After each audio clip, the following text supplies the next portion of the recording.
Hello everyone, very good morning. This is me Ashna. I hope you all doing very well. So welcome to my channel UGC net by Archana ma'am, जहाँ पे हम basically UGC net set assistant professor और जितने भी ऐसे learners हैं जो आप इंट्रेंस के लिए बेसिकली प्रिपरेशन कर रहे हैं, जिन्हें पीएचडी इंट्रेंस देना है, तो पीएचडी इंट्रेंस में भी आप देखेंगे तो यहीं से आपके क्वेश्चंस ऑलमोस्ट पूछे जाते हैं, क्योंकि उसके बाद आपको करनी होती है पीएचडी। तो आपके जो क्वेश्चंस फ्रेम होते हैं वो हायर लेवल के क्वेश्चंस फ्रेम किए जाते हैं।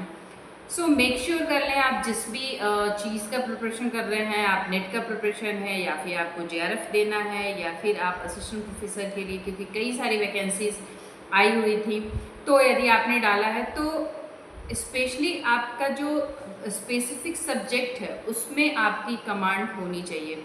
If I am talking about assistant professor, तो उसमें यदि किसी आपने अदर स्टेट का डाला है तो वहाँ का थोड़ा बहुत जीएस, आई एम सेइंग कि 20% जीएस आपका पूछता है। उसके अकॉर्डिंग आपके जो भी ओवरऑल कंटेंट होते हैं आपके, वो आपके सब्जेक्ट स्पेसिफिक से ही होता है। तो आप जिस भी सब्जेक्ट का प्रिपरेशन कर रहे हैं, मेक श्योर कर लें कि आपको उसमें कमांड होनी चाहिए, यानी कमांड ही नहीं, आपको एक अच्छी कॉन्सेप्चुअल अंडरस्टैंडिंग बिल्ड करनी पड़ेगी। ठीक है। सो मेरी जो बेसिकली क्लासेज होती हैं, पहले तो क्लासेज मेरी इनरेगुलर कई दिनों से थी, बट अभी मैंने सोचा है कि इन्हें जो है कंटिन्यू फिर से करना है। सो यहाँ पे जो मेरी क्लासेज बेसिकली वाईटी पे ही आप मेरी क्लासेज देखेंगे, वाईटी चैनल पे ही मेरी क्लासेज आप सभी को देखने के लिए मिलती हैं, जिसमें से पेपर फर्स्ट पेपर सेकेंड दोनों ही क्लासेज मेरे यहाँ पे स्पेशली प्रोवाइड किए जाते हैं। तो पेपर फर्स्ट की जो टाइमिंग है, एक सेकेंड, पेपर फर्स्ट की जो टाइमिंग है वो आपके 6 PM इवनिंग में होती है, जो Monday Tuesday Wednesday Thursday Friday Saturday होती है, और संडे में हम करते हैं मैराथन, और हमारा जो मैराथन होता है वो PYQ बेस्ड होता है, क्योंकि आपके एग्जामिनेशन बहुत करीब है। सो इसीलिए मैं आप सभी को जो है टॉपिक वाइज सेशन ना करा के जितनी भी प्रीवियस ईयर क्वेश्चंस पेपर हैं उन्हें ही हम सॉल्व कर रहे हैं, सो दैट आप एक पेपर, एक ब्लूप्रिंट देख सकें, आप एक चीज़ें समझ सकें कि किस एरिया से नंबर ऑफ द क्वेश्चंस अधिक पूछे जा रहे हैं आप जिस भी एग्जामिनेशन में अपीयर होने वाले हैं। So paper first and paper second दोनों ही आप यूट्यूब चैनल से जाकर के सर्च कर सकते हैं, UGC net by Archana ma'am से आपको मेरे चैनल वहाँ पे अवेलेबल मिलेगा। ठीक है। पेपर फर्स्ट पेपर सेकेंड दोनों ही, जैसे मैंने प्रीवियसली आप सभी को बताया, दोनों ही कंटेंट मेरे बाइलिंगुअल होते हैं, यानी हिंदी इंग्लिश बोथ लैंग्वेज में मेरे कंटेंट यहाँ से प्रोवाइड किए जाते हैं। समटाइम्स ऐसा होता है कि इंग्लिश के क्वेश्चंस, इंग्लिश में ही क्वेश्चंस फ्रेम किया है मैंने, बट मैं उसे पूरी कोशिश करती हूँ आपको हिंदी में एक्सप्लेन करने के लिए, क्योंकि ये जो प्लेटफॉर्म है यहाँ पे दोनों ही प्रकार के स्टूडेंट होते हैं। कुछ स्टूडेंट ऐसे हैं जो उन्हें सिर्फ इंग्लिश में ही कंफर्टेबल हैं, बट कुछ स्टूडेंट का ये है कि उन्हें हिंदी में भी कंटेंट चाहिए। तो भले ही मेरे कंटेंट इंग्लिश में होते हैं, मैंने जो भी PPT रेडी किए होते हैं वो इंग्लिश में होते हैं, बट मैं मेक श्योर करती हूँ उन स्टूडेंट के लिए कि उन्हें हिंदी में एक्सप्लेन करने की कोशिश करूँ। ठीक है। पेपर सेकेंड की जो मेरी क्लासेस होती है वो मॉर्निंग में होती है, 11:30 AM में होती है, जो टोटल 6 डे चलती है। संडे में हम करते हैं मैराथन, जो बेसिकली बेस्ड होता है PYQ क्वेश्चंस, यानी प्रीवियस ईयर क्वेश्चंस को हम कवर करते हैं। समटाइम्स ऐसा होता है कि कुछ उसमें इंपॉर्टेंट टॉपिक आपके निकल आते हैं, या फिर कुछ ऐसे टर्म्स निकल आती हैं जो मुझे लगता है कि ये आपको एक्सप्लेन करने चाहिए, आपके एग्ज़ाम के पर्सपेक्टिव से ज़्यादा इम्पॉर्टेंट है, सो दैट मैं इसको थियरी में कन्वर्ट करके, फॉर एग्जाम्पल आपका फोर्टिफिकेशन है तो कितने प्रकार के फोर्टिफिकेशन है, किस किस फूड में हम फोर्टिफाई कर सकते हैं, डबल फोर्टिफिकेशन क्या है। तो यदि एक कोई टर्म मिल गया तो उससे रिलेटेड मैं आपको 10 से 12 कॉन्सेप्ट जो है क्लियर करा देती हूँ, सो दैट यदि वो अपने तरीके से भी उसे जो है मैनिपुलेट करके भी क्वेश्चंस पूछा जाए तो आप इतने एबल हों कि आप उसे जो है उस समय क्वेश्चन आप जो है अटेम्प्ट कर पाएँ, और जो मोस्ट अप्रोप्रिएट आंसर है उसे चूज़ करके आप मार्क कर सकें। सो यदि आप इस प्लेटफॉर्म पे नए हुए हैं तो इसे subscribe, like, share and comment करिएगा। सो आज हम स्टार्ट करेंगे बेसिकली पेपर सेकेंड में जो हमारा क्वेश्चन पेपर है, प्रीवियस ईयर क्वेश्चन पेपर है। मैंने बहुत अच्छे क्वेश्चन पेपर यहाँ पे लिए हुए हैं, तो ये बेसिकली मैं आप सभी को अवेयर कर दूँ कि ये पुणे, जो हमारी सावित्रीबाई फुले पुणे में सैचुरेटेड है, वहाँ जो आपका विश्वविद्यालय है, सॉरी यूनिवर्सिटी है, वहाँ से ये पेपर बेसिकली मैंने लिया है। पेपर मुझे अच्छे लगे, हाई क्वालिटी कंटेंट इसमें मर्ज हैं, सो दैट मैंने सोचा कि आप सभी को कराना बेहतर होगा। सो क्वेश्चन पहले ही इसमें पूछा गया है कि BSD स्टैंड फॉर, मैं एक बार पेन सेलेक्ट कर लेती हूँ after that. Okay, so let's start with the very first question, that is the BHD stand for. इसमें पूछा है कि BHD स्टैंड फॉर यानी जो BHD है उसका फुल फॉर्म क्या है। ऑप्शन गिवन है आपके ब्यूटालेट हाइड्रोक्लोनेस, या फिर आपके ब्यूटालेट हाइड्रोऑक्सीटरफ्लेथेन, या फिर बाइनरी हाइड्रोऑक्सीट्यूलिन, या फिर ब्यूटालिन हाइड्रोऑक्सीटरफ्लेट। तो इस तरीके का कुछ नहीं होता है, आपके जो है ब्यूटालेट नहीं होता, बाइनरी नहीं होता। बाइनरी आप डिजीज़ देखेंगे तो कंप्यूटर में बेसिकली बाइनरी डिजीज़ आती हैं जो बिट हो, आपके जो है बाइनरी होती है, फिर आपके KB, MB, GB, TB, PB ऐसे करके आपके बेसिकली बाइनरी नंबर्स वहाँ पे देखे जाते हैं। जो बाइनरी नंबर बेसिकली होते हैं आपके, मैं बता दूं क्योंकि कंप्यूटर से भी क्वेश्चन से नेट में स्पेशली पूछे जाते हैं, तो वो 0 से लेकर के 1 होते हैं जिन्हें हम बाइनरी डिजिट कहते हैं। ब्यूटालेट तो यहाँ पे इसने सही दिया हुआ है, लेकिन जो यहाँ पे गिवन है इसने हाइड्रोऑक्सीटरफ्लेट, तो ये यहाँ पे नहीं होता है। So A number option will be the correct option, यानी ब्यूटालेट हाइड्रोऑक्सीट्यूलिन आपके करेक्ट आंसर होंगे, यानी BST का जो आंसर होगा वो आपके जो है ब्यूटालेट हाइड्रोऑक्सीट्यूलिन होगा। Next question is a component responsible for the browning reaction. ध्यान से आप देखेंगे तो पूछ रहा है browning reaction in Apple when it is cut and exposed to air। जब आप एक एप्पल को कट करते हैं और उसे एयर में ऐसे एक्सपोज कर, एयर में आप छोड़ देते हैं, तो आप देखेंगे कि उसमें जो आयरन होता है वो ऑक्सीजन के साथ रिएक्ट कर जाता है, और उसके ऊपर उस एप्पल के जिस एरिया में आपने कट लगाया हुआ है वो पूरा एरिया आपके ब्राउनिंग कलर में हो जाता है। तो वो किस कारणवश होता है? क्या उसमें मेलेनिन के कारण होता है, या फिर ऑर्थोऑक्सिनिन के कारण होता है, या फिर डोपा होने के कारण होता है, या फिर पॉलीफिनॉल ऑक्सीडेज के कारण होता है? सो जब भी किसी भी भोज्य पदार्थ में ये जो ब्राउनिंग रिएक्शन होता है और ये आपके ऑक्सीजन में एक्सपोजर के कारण यदि हो रहा है, तो वो आपके आयरन ऑक्सीजन के साथ जब रिएक्ट करता है तो ब्राउनिंग प्रोसेस होता है। उस ब्राउनिंग प्रोसेस में बेसिकली जो है पॉलीफिनॉल ऑक्सीडेज का भी रोल होता है। So D number option will be the correct option. ठीक है, sand is required for dash reaction. So क्या वो आपके जो है डीएमिनेशंस होता है ऑक्सीडेशंस के कारण होता है, या फिर डीकार्बोलेशंस के कारण होता है, या फिर मिथाइलेशन के कारण होता है? तो जो सैंड है is required for dash reaction, किसके कारण? बेसिकली मिथाइलेशन के कारण इसमें होता है। Next question is deficiency is essential fatty acid caused. कौन सी ऐसी बेसिकली बीमारी है, डिजीज़ है, जो आपके फैटी एसिड के जो है कमी होने के कारण होती है? क्या वो बेरी है, या फिर आपके पेलेग्रा रोग है, या फिर फिनोडर्मा है, या फिर छिलोसिस है? तो एज वी ऑल नो कि जो बेरी होती है वो विटामिन B1 की कमी से बेसिकली होने वाला डिजीज़ है, जिसमें इसमें वेट बेरी भी होती है और ड्राई बेरी भी होती है। जो वेट बेरी होती है वो स्पेशली जो है कार्डियोवास्कुलर और नर्वस सिस्टम को अफेक्ट करती है। ठीक है, और जो ड्राई बेरी है उसमें आपके जो है मस्कुलर भी आ जाते हैं, तंत्रिका तंत्र भी आ जाती है, इन सभी को स्पेशली इफेक्ट करती है। तो बेरी जो रोग है विटामिन B1 यानी थायमिन की कमी से होने वाला रोग है, और जो वाटर सॉल्युबल है। ठीक है, पेलाग्रा रोग जो है बेसिकली ये आपके नियासिन की कमी से होने वाला रोग है, जिसमें आपके 3 डिजीज और आते हैं जिसे हम ट्रिपल D3 भी कहते हैं। D3 में ये होता है आपके कि इसमें आपके डिमेंशिया हो जाती है, एक डिमेंशिया हो जाता है, एक आपके डर्माटाइटिस हो जाती है, और एक आपका डायरिया हो जाता है। ठीक है, 3D आपका ये हो जाता है, और एक D और आता है जो सबसे लास्ट में होता है। यदि तीनों ही इस बीमारी से यदि ग्रसित हैं, यानी आपके डिमेंशिया, या फिर आपके ये आपके यहाँ पे हो जाएगा आपका, एक तो डिमेंशिया हो जाता है, दूसरा आपका इफेज से रिलेटेड है, अभी मैं स्किप कर रही हूँ इसे।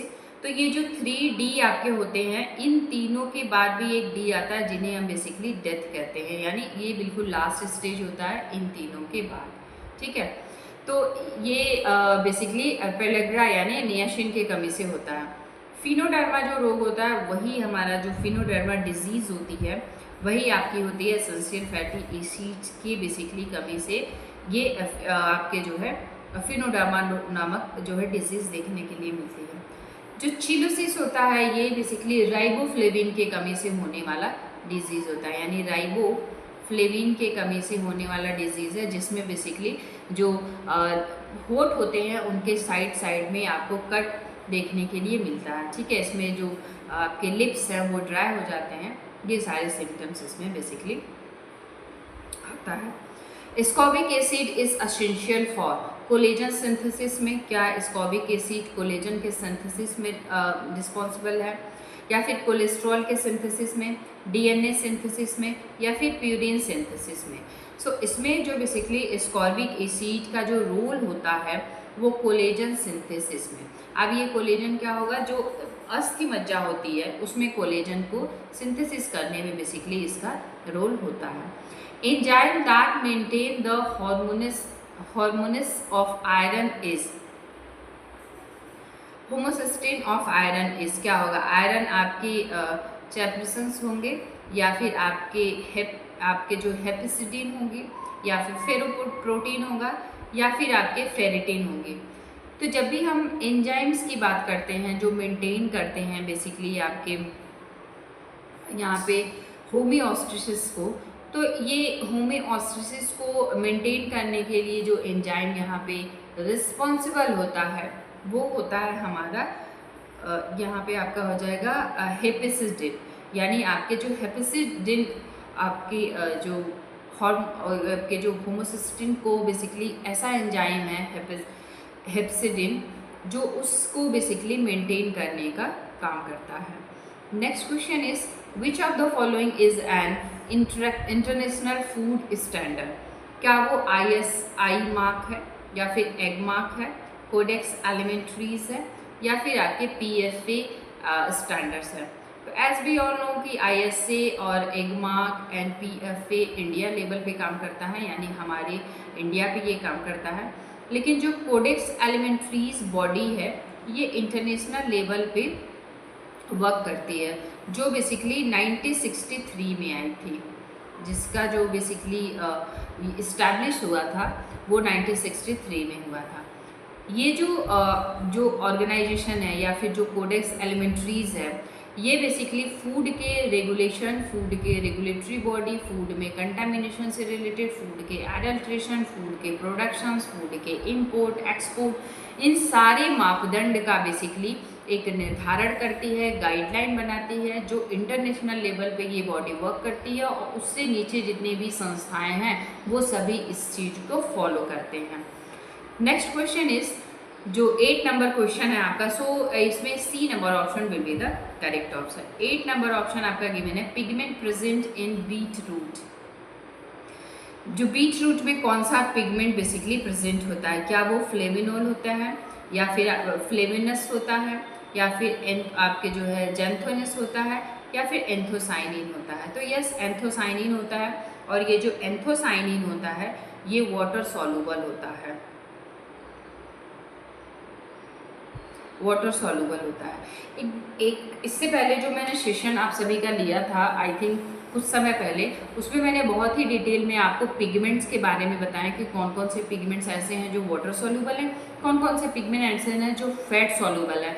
तो एग्जामिनेशन में ये पिगमेंट्स भी आते हैं water soluble and fat soluble. तो एक चीज़ हमेशा आप ध्यान रखें, जो एंथोसाइनिन है और जो आपके बिटलिन है, ये सारे जो बीटरूट या फिर बिटलिन आपके जो पिगमेंट्स आते हैं ये सारे आपके जो है वाटर सॉल्युबल होते हैं। कैरोटीनाइड हो गया, आपका क्लोरोफिल हो गया, ये सब आपके जो है फैट सॉल्युबल है या फिर लिपिड सॉल्युबल है। ठीक है, ये मैंने इससे पहले जो सेशंस लिए हैं उसमें बहुत ही डिटेल में बताया हुआ है। Vitamin which regulate blood clotting is, कौन सा विटामिन बेसिकली रिस्पॉन्सिबल है ब्लड के क्लॉटिंग में, यानी ब्लड को थक्का बनाने में। क्या वो ए है, सी है, के है या फिर नियासिन है? सो विटामिन के रिस्पॉन्सिबल होता है इसको बेसिकली थक्का बनाने में। जो ब्लड होता है उसमें बेसिकली प्रोथ्रोम्बिन होता है, लेकिन जब ये जो प्रोथ्रोम्बिन होता है, लेकिन जब क्लॉटिंग की स्टेज आती है तो प्रोथ्रोम्बिन में से बेसिकली उसका सिंथेसिस होता है एंड देन थ्रोम्बिन के फॉर्म में कन्वर्ट होता है और जो ब्लड की क्लॉटिंग करता है। विटामिन ए से एग्जामिनेशन में हर बार क्वेश्चंस बेसिकली नेट में पूछे जाते हैं। तो विटामिन ए तो सभी को पता है कि विटामिन ए जो है इससे क्या क्या डिजीज़ होती हैं। तो सबसे पहले तो ये आई को इफ़ेक्ट करता है और उसके कई सारे मैंने बहुत ही सिक्वेंशली मैनर में बताया है कि विटामिन ए से ये डिजीज़ होती हैं और ये आपके फर्स्ट सेकंड नंबर पे, यानी जैसे आपके नाइट ब्लाइंडनेस हो गए, बिटर स्पॉट्स हो गया और लास्ट में आपके केरेटोमेलेशिया आता है। तो इसके मैंने बहुत ही प्रॉपर इससे पहले सेशन लिए थे, उस पर मैंने बहुत ही डिटेल में बताया हुआ है विटामिन ए, विटामिन सी जो आपका ये वाटर सोल्यूबल होता है, विटामिन के एंड नियासिन मैंने प्रीवियसली आप सभी को बता दिया। नियासिन से बेसिकली D3 रोग होता है जिसमें आपका डर्मेटाइटिस आपके जो है एक दो मैं यहाँ पे मिस कर रही हूँ जो मुझे मिस हो जा रहा है, इससे पहले भी मैं आपको यहाँ पे बता रही थी तो मिस हो रहा था। एक होता है आपका डर्मेटाइटिस जो फेस से रिलेटेड होता है, दूसरा आपका होता है डिमेंशिया जो बेसिकली मस्तिष्क से रिलेटेड होता है, और एक आपका होता है अब मैं मिस कर रही हूँ तो मैं इसे आप सभी को बता दूंगी कि बेसिकली जो D3 है उसमें कौन कौन से आते हैं। एक लास्ट में आपका डेथ हो जाता है जो आपके नियासिन की कमी से देखने के लिए मिलता है, और पेलेग्रा रोग तो बेसिकली इसमें होता ही होता है। BMR is increase in all of the following conditions expect, यानी किसी एक में नहीं BMR इंक्रीज होता है, बाकी सब में BMR जो है इंक्रीज होता है। ऑप्शन गिवन है आपके फीवर में, यस फीवर में 7% आपका BMR इंक्रीज होता रहता है। प्रेगनेंसी में भी होता है, आपने देखा होगा प्रेग्नेंट वुमेन जो है आप बिफोर प्रेगनेंसी और जब प्रेगनेंसी वो कंसीव करती हैं तो उनमें मील टाउन का अंतर हो जाता है, तो यस इसमें भी BMR इंक्रीज हो जाता है। स्टार्वेशंस या फिर cold climate, yes cold climate में भी आपने देखा होगा, आपने देखा क्या होगा, आपने खुद ही एक्सपीरियंस किया होगा कि ठंडी के मौसम में गर्मी के अकॉर्डिंग आप जो है भोज्य पदार्थ या फिर पेय पदार्थ जो हमारे होते हैं उन्हें आप अधिक मात्रा में लेते हैं। तो जो हमारा स्टार्वेशंस होता है C will be the right answer, ठीक है। Next one is bile is produce by, basically किसके द्वारा जो बाइल जूस है जो बेसिकली पित्ताशय रस है वो प्रोड्यूस किया जाता है? क्या वो स्टमक, स्मॉल इंटेस्टाइन जिन्हें हम छोटी आंत कहते हैं, लीवर या फिर पैनक्रियाज, लीवर यानी यकृत, पैनक्रियाज यानी अग्नाशय। तो हम सबको ये पता होना चाहिए कि जो पैनक्रियाज होता है वहाँ से इंसुलिन बेसिकली निकलता है जो बॉडी के जो ग्लूकोज है उसको मेंटेन करने का काम करता है, ठीक है। और यहीं से आपके जो है ग्लूकेगॉन भी निकलता है जो उसी इंसुलिन को बेसिकली कम करने का काम करता है, और बॉडी में जो है उसे जो बैड हार्मोन्स हैं उन्हें बेसिकली इंक्रीज करने का भी काम इसके द्वारा किया जाता है। सो बाइल इज प्रोड्यूस बाय, सो किसके द्वारा बेसिकली बाइल्स प्रोड्यूस किए जाते हैं? तो उसमें यकृत होगा यानी लीवर के द्वारा बेसिकली प्रोड्यूस होता है। तो C number option will be the correct option. Refeeding syndrome causes dangerous fluctuations in, किसमें बेसिकली जो है ये होते हैं? क्या वो इलेक्ट्रोलाइट्स होते हैं या फिर आपके लीवर एंजाइम्स होते हैं या फिर आपके ट्राइग्लिसराइड होते हैं या कीटोन बॉडीज होते हैं? सो इसमें जो आपका ऑप्शन करेक्ट हो जाएगा दैट इज द इलेक्ट्रोलाइट्स होंगे। Next question is Buffett service is a type of, क्या वो टेबल सर्विस होती है? तो टेबल सर्विस में आपके एला कार्टे मेनू आ जाती हैं। वेटर सर्विस यानी वेटर होगा इसमें, ठीक है। सेल्फ सर्विस या फिर सिंगल पॉइंट सर्विस। सो जब भी हम बफेट की बात करते हैं तो ये सेल्फ सर्विस होती है, इसमें किसी भी प्रकार के वेटर नहीं होते हैं और टेबल्स लगा नहीं होता है, आप अपने अनुसार लेते हैं, आप खुद ही उसे सर्व करते हैं एंड उसे कंज्यूम करते हैं। Next one is the principal contents is extra cellular fluid is sodium, chloride, potassium या phosphorus.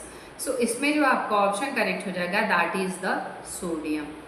Next one is the largest components of energy expenditure is, किसमें बेसिकली अधिक मात्रा में ऊर्जा जो है व्यय होती है आपकी, ठीक है। क्या वो बेसल मेटाबॉलिक जब प्रोसेस होता है उस समय, फिजिकल एक्टिविटी में, थर्मेटिक इफेक्ट ऑफ फूड में, या फिर बॉडी मास इंडेक्स में। तो किसमें अधिक मात्रा में बेसिकली होता है, तो ये हमारा हो जाएगा बेसल मेटाबॉलिक आपके जो है। इसमें बेसिकली जो largest components of energy expenditure is basal metabolic, यानी जो चयापचय की क्रिया होती है उसमें ये देखने के लिए मिलता है। Next one is cretinism is caused by a deficiency of, किसकी कमी से बेसिकली क्रिटिनिज्म देखने के लिए मिलता है, iron, zinc, iodine and selenium. तो सेलेनियम जहाँ भी आएगा आप समझ जाए कि जितने भी एक्वेटिक प्लांट होते हैं उनमें अधिक मात्रा में सेलेनियम देखने के लिए मिलता है, ठीक है। आयोडीन की कमी से आप सभी को पता ही है, इस जो ये इसमें क्रिटिनिज्म तो होता ही है, और साथ में आपके जो है आपने देखा होगा कि जो है ये गले संबंधी यानी जो ग्वाइटर रोग इससे ज़्यादा होता है, यानी जो आयोडीन होती है। जिंक का बहुत ही बॉडी में कम रोल होता है, यानी बॉडी को जो है रिक्वायरमेंट जिंक की अल्प मात्रा में होती है, लेकिन जिंक बहुत ही चीज़ों में रिस्पॉन्सिबल होता है। जैसे इनफर्टिलिटी किसी को है तो उसमें जिंक भी रिस्पॉन्सिबल होता है कहीं ना कहीं।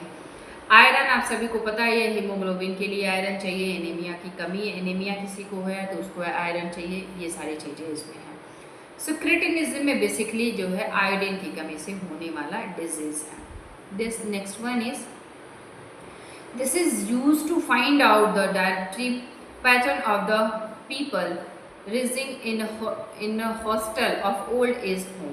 तो उसमें बेसिकली कौन सा ऐसा मेथड है जो फॉलो करेंगे उनके आहार के, यानी जो उनकी डाइट है उनको, उनके पैटर्न को देखने के लिए, यानी उनके तरीके को देखने के लिए, या कि आप कौन से डाइट उसको बेसिक कौन से मेथड को फॉलो करेंगे किसी हॉस्टल में जो है ओल्ड एज होम है, उन्हें आप उनके डाइटरी को कैसे आप देखेंगे, किस मेथड से बेसिकली आप सर्वे करेंगे। Food inventory method, food dietary history method. तो आप हिस्ट्री तो ले नहीं सकते, क्योंकि हिस्ट्री आप कैसे लीजिएगा, है ना। हिस्ट्री लेने के लिए तो आपको पूरे 24 आवर्स आपके, या फिर 2 से 3 दिन, 4 दिन, 6 दिन का पूरा आपको पता होना चाहिए कि साइमल्टेनियसली वो मील किस तरीके से ले रहे हैं, क्या वो पेय पदार्थ अधिक ले रहे हैं, सॉलिड फूड अधिक ले रहे हैं, या फिर सेमी सॉलिड अधिक ले रहे हैं, ये सारी चीज़ें आपको पता होनी चाहिए। या 24 आवर जो है रिकॉल मेथड की वजह से। तो इसमें जो आपका ऑप्शन करेक्ट हो जाएगा that is the inventory method हम लेंगे, वहाँ से हम अच्छी तरीके से आइडेंटिफाई कर पाएंगे। Dash enzyme play an important role in productions of cheese, किस पे बेसिकली ये चीज़ के प्रोडक्शन से। ऑप्शन गिवन है लाइपेज, रेनिन, अमाइलेज या फिर इन्वर्टर्स। सो इसमें जो आपका ऑप्शन करेक्ट हो जाएगा that is the renin. Why rennin?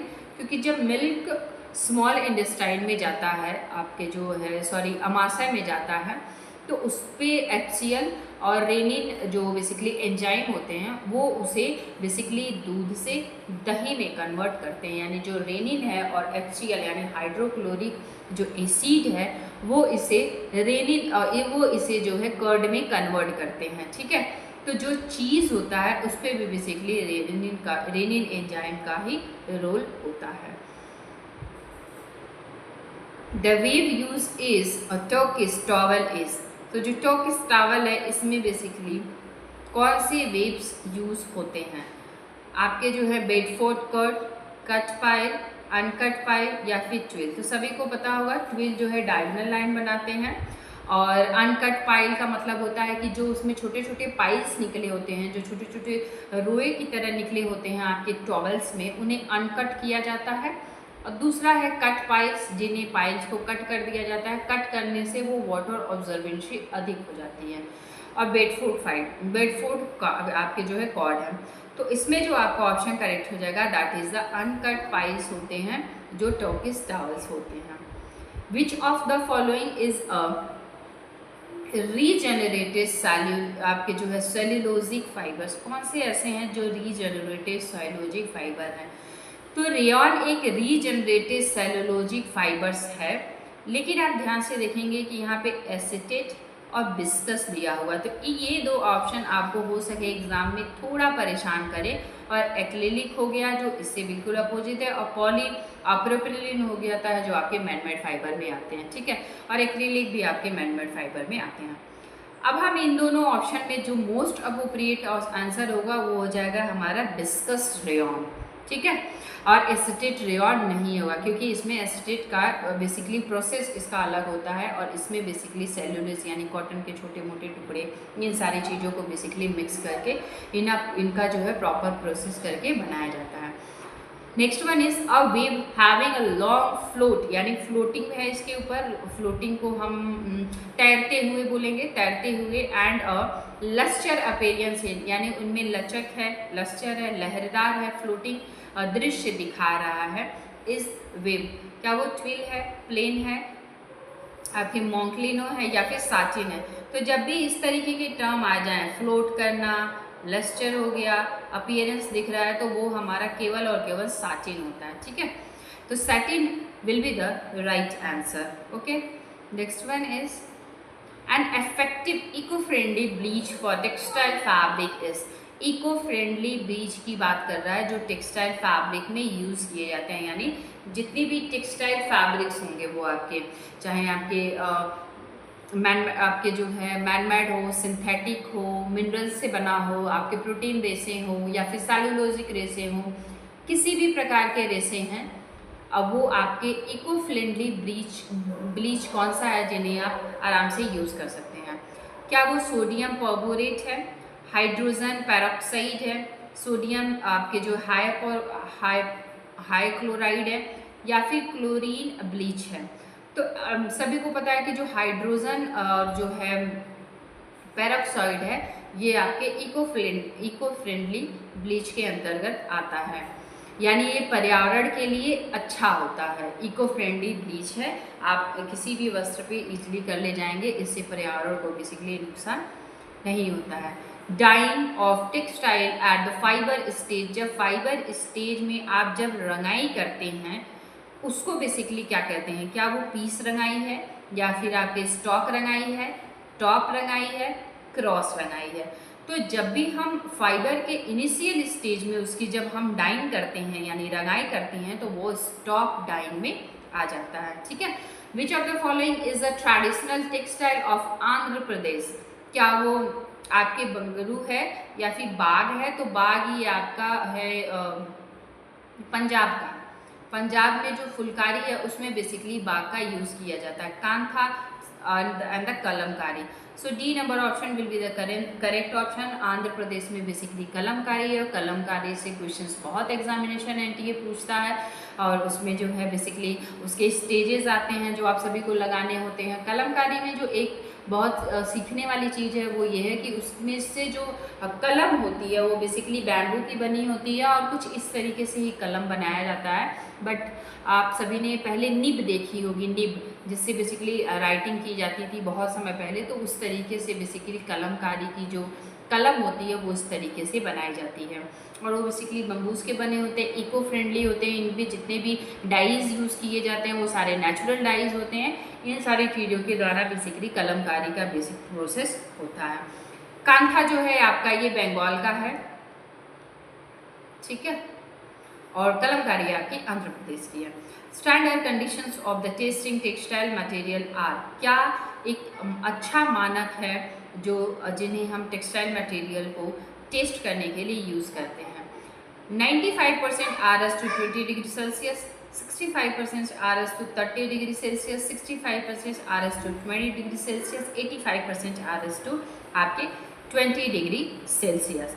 सो इसमें हो जाएगा हमारा 65% RS to 20 डिग्री सेल्सियस, यानी C number option will be the correct option. Next question is flax fibre are obtain from, basically जो फ्लैक्स के फाइबर है वो हमें उस पौधे के जो फ्लैक्स प्लांट है उसके किस भाग से मिलते हैं?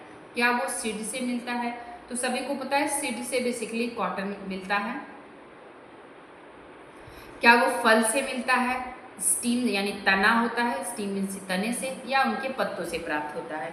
तो ये जो फ्लेक्स है ये बेसिकली उसके तने से प्राप्त किया जाता है, यानी उसके स्टीम से प्राप्त किया जाता है। ये reusing a material to create a product of higher quality in, क्या होता है, रिनोवेटिंग, अपसाइक्लिंग, रिपेयर कर रहे हैं आप उसको तो वो तो आपको रिपेयर करके दे रहे हैं, या फिर ट्रेंडिंग मेथड होता है। तो इसमें जो आपका ऑप्शन करेक्ट हो जाएगा it will with the upcycling कर रहे हैं, क्योंकि रीयूजिंग कर रहे हैं उस मटेरियल को फिर से रीयूज करने के लिए आप जो है बना रहे हैं। The pressure foot a sewing machine has been following function, जो प्रेशर फूट होता है बेसिकली जो क्लोथ को दबा के रखता है उसे हम प्रेशर फूट बोलते हैं। तो वो बेसिकली क्या करता है सीविंग मशीन में, उसके बेसिकली क्या रोल है। Hold the fabric in the place of the, yes यही आपका करेक्ट आंसर हो जाएगा। Hold the needle in the place, नहीं ये सारी चीज़ कोई नहीं करता। Control movement and pull thread, ये सब चार कोई चीज़ नहीं करता। रेगुलेट स्टिच लेंथ, तो जो ये रेगुलेट स्टिच लेंथ होता है इसे हम बेसिकली रेगुलेटर कहते हैं, जिन्हें हम कम ज़्यादा करके सिलाई की जो स्टिचेस हैं, जैसे ये आपकी सिलाई की स्टिचेस हैं, इन्हें हम कम ज़्यादा कर सकते हैं, ठीक है, कम ज़्यादा कर सकते हैं। तो ये आपका ऑप्शन नहीं करेक्ट होगा। जो ऑप्शन इसमें करेक्ट होगा that is the hold the fabric in the place of the sewing, for the sewing, यानी जब सीविंग क्रिया होती है, जब सिलाई की क्रिया चलती है तो उसमें कपड़े को होल्ड करके प्रेस करके रखने का काम करता है। Number of warp and weft yarn in 1 inch square cloth, 1 inch square cloth आपने लिया है। फॉर एग्जांपल ये आपका कपड़ा है 1 इंच का, जिसमें आप फैब्रिक, क्या उसके फैब्रिक वेट कहेंगे, आपके फाइबर काउंट कहेंगे, यार्न काउंट तो आपका होगा नहीं क्योंकि यार्न की बात ही नहीं कर रहा है इसमें। साफ साफ इसमें बोला इसने warp weft yarn in inch square cloth, 1 inch square cloth में यार्न कितने हैं, यानी जो धागा कितना है, वार्प एंड वेफ्ट का धागा कितना है, तो उसे हम बेसिकली कहते हैं फाइबर काउंट। अब मैं इसको थोड़ा सा डिटेल में आपको बता दे रही हूँ। जैसे ये मैंने फैब्रिक लिया है तो इसमें ये आपका हो जाता है वार्प,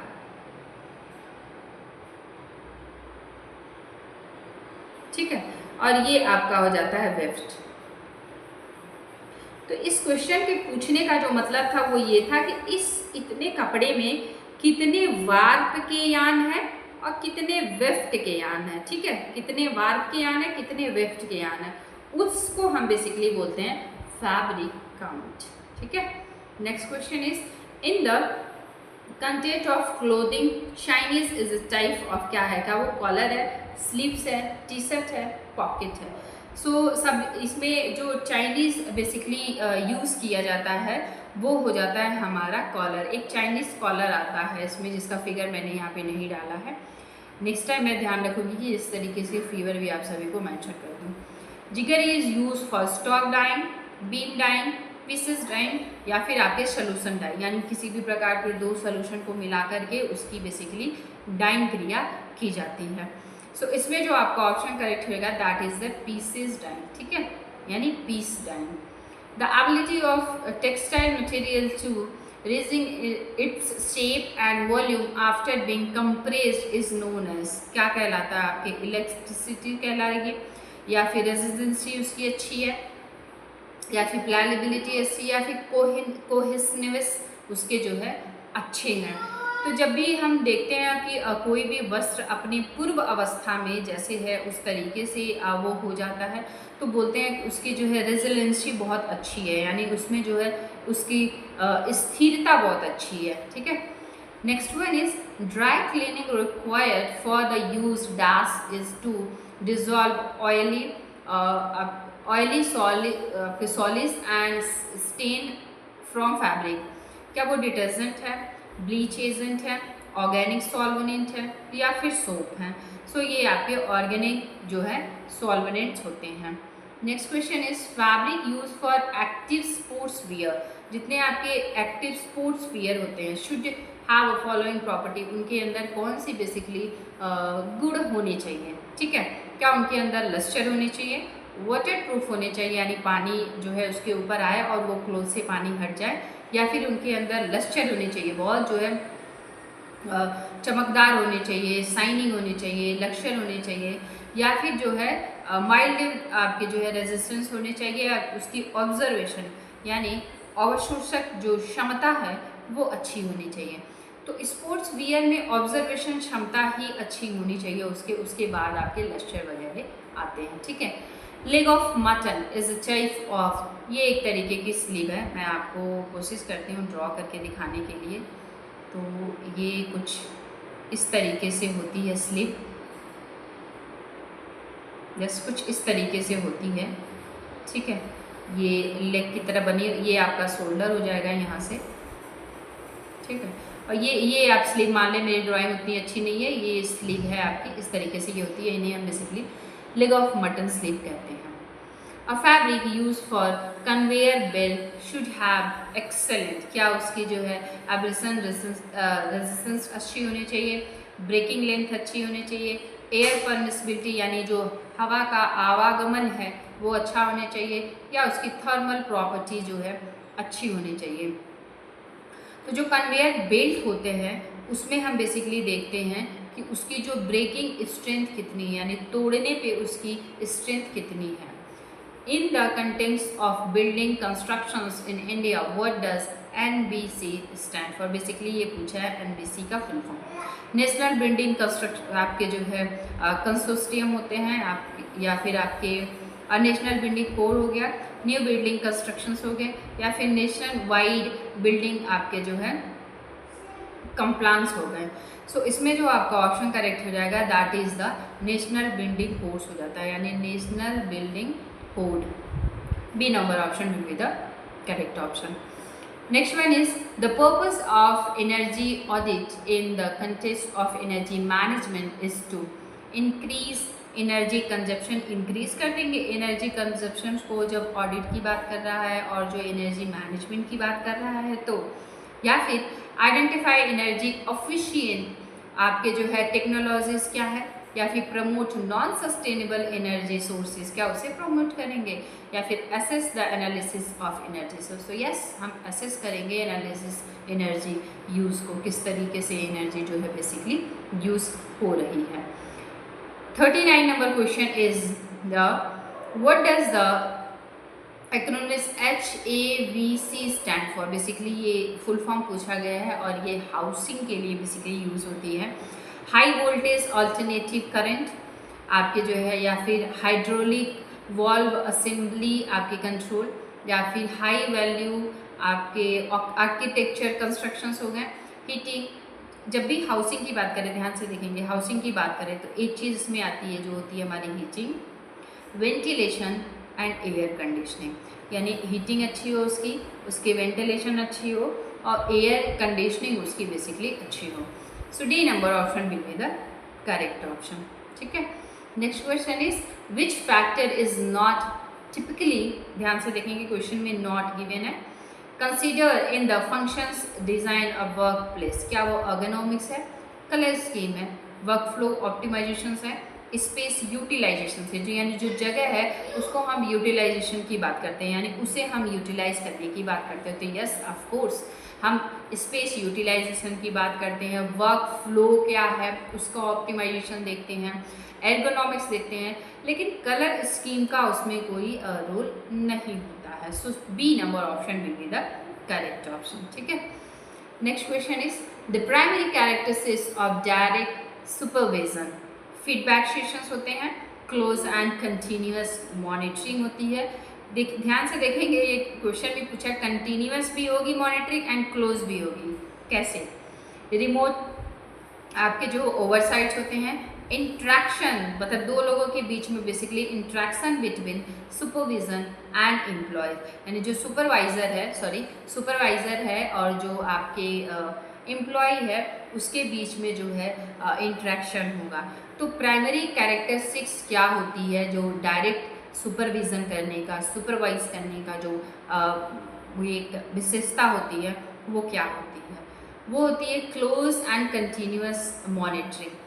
क्लोज मॉनिटरिंग का अर्थ यहाँ पे ये है, यानी जब आपने कोई मॉनिटरिंग की तो एक समय पे आने के बाद उसे क्लोज करनी पड़ती है एंड देन फिर से आप दूसरी आप जो है मॉनिटरिंग स्टार्ट करते हैं। फॉर एग्जांपल कोई आपने लक्ष्य तय किया, उस लक्ष्य की पूर्ति हो गई, फिर आप दूसरा लक्ष्य वहीं से निर्धारित करते हैं एंड देन यहाँ पे उसकी पूर्ति करते हैं। तो जो आपने यहाँ पे लक्ष्य निर्धारित किए हैं तो बीच में उसकी मॉनिटरिंग करेंगे तो वो कंटिन्यूस में चली जाएगी एंड देन ये आपके मॉनिटरिंग फिर से यहाँ से स्टार्ट हो जाएगी। नेक्स्ट क्वेश्चन इसमें गिवन है आपका,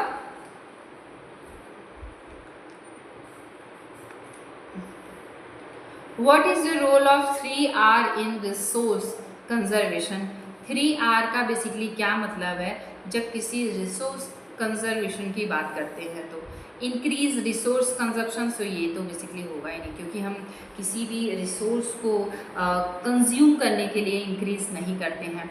मिनिमाइज करते हैं वेस्ट आपके जो है जनरेशन्स को, या फिर एक्सक्लेरेट करते हैं रिसोर्स डिप्लीकेशन को, रिमोट एक्सटेंसिव रिसोर्स एक्सटेंश आपके जो है एक्सट्रैक्शंस जितने हैं।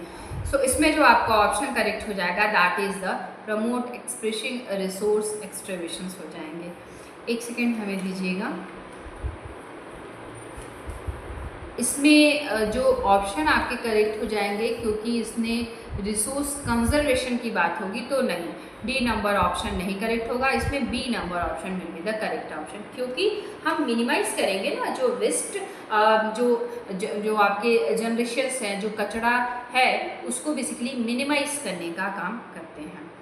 One kind of fabric based Windows covering that can be placed or collect or to regulate light and brightness, वो क्या होती है आपकी, क्या वो ब्लाइंड्स होते हैं या फिर शटर्स होते हैं, कर्टन होते हैं या फिर आपके कर्निसेस होते हैं।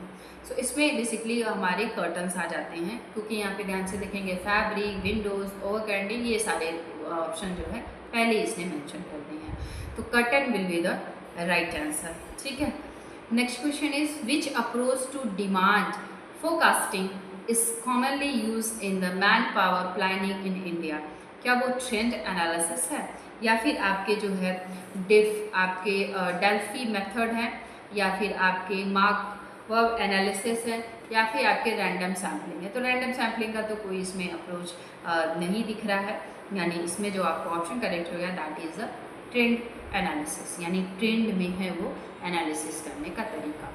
Major cultural behaviour is entrepreneurship is some society, क्या होती है, emphasis of individual achievement, high tolerance of risk, acceptance of failure या फिर stigma associated with the failure. So इसमें जो आपका आंसर करेक्ट हो जाएगा that is the D number option will be the correct option. National energy conservation day is celebrated on every year, यानी प्रत्येक साल किस दिन जो है बेसिकली सेलिब्रेट किया जाता है, तो ये बेसिकली 14 दिसंबर यानी 14 दिसंबर को ये सेलिब्रेशंस होती है। Except these all come under the classification of effect use in the home making activities. क्या वो मेंटल इफेक्ट है, पैडल इफेक्ट है, आपके रेसलेट इफेक्ट है या फिर फोस्टर्स इफेक्ट है। तो जो रेसलेट इफेक्ट है ये आपके इसके अंतर्गत नहीं आते हैं, बाकी सब आपके आ जाते हैं। तो C number option will be the correct option, क्योंकि पहले क्वेश्चन में देखेंगे सिवाय एक के बाकी सब आते हैं। ठीक है, which element of art refer to that they use single colour scheme based on the three पूछ दिया है, colour evenly placed on the colour wheels. 3 colour की बात जब भी आ जाती है तो हम बात कर देते हैं ट्राइड्रिक, यानी हमारा मोनोक्रोमेट्रिक नहीं होता। मोनोक्रोमेट्रिक का मतलब होता है एक ही रंग को हमने कई रंग शेड में दे दिया है, जैसे डार्क रेड हो गया, उसमें हम जितना वाइट मिलाते जाएंगे धीरे धीरे धीरे धीरे वो आपके जो है पिंक में कन्वर्ट होते होते और ज़्यादा वाइट मिलाएंगे धीरे धीरे वो बिल्कुल वाइट में चले गए, एक ही रंग को हमने वो कर दिया। एनालॉगस कलर हो गए या फिर आपके कॉम्प्लीमेंट्री कलर होंगे, तो complementary colour basically opposite colour होते हैं इस तरीके से, और डबल कॉम्प्लीमेंट्री कलर इस तरीके से एक दूसरे के अपोजिट कलर। अब ये आप ये नहीं सोचिएगा कि मैंने ये अपोजिट बना दिया तो यही हमेशा अपोजिट रहेगा, नहीं। आप एग्जाम में देखिएगा कि इधर से अपोजिट बन रहा है, इधर से बना दे, इधर से बन रहा है, इधर किसी भी 2 कलर के अपोजिट जो बनता है वो कॉम्प्लीमेंट्री कलर होता है। स्लिप अब हम यहाँ पे 2-3 चीज़ सीख लेते हैं। जब भी कॉम्प्लीमेंट्री कलर की बात आती है उसको आप ध्यान रखेंगे कि हमें यहाँ पे एग्जांपल के तौर पे बता रही है, ये पूरा 360 डिग्री आप रोटेट कर सकते हैं।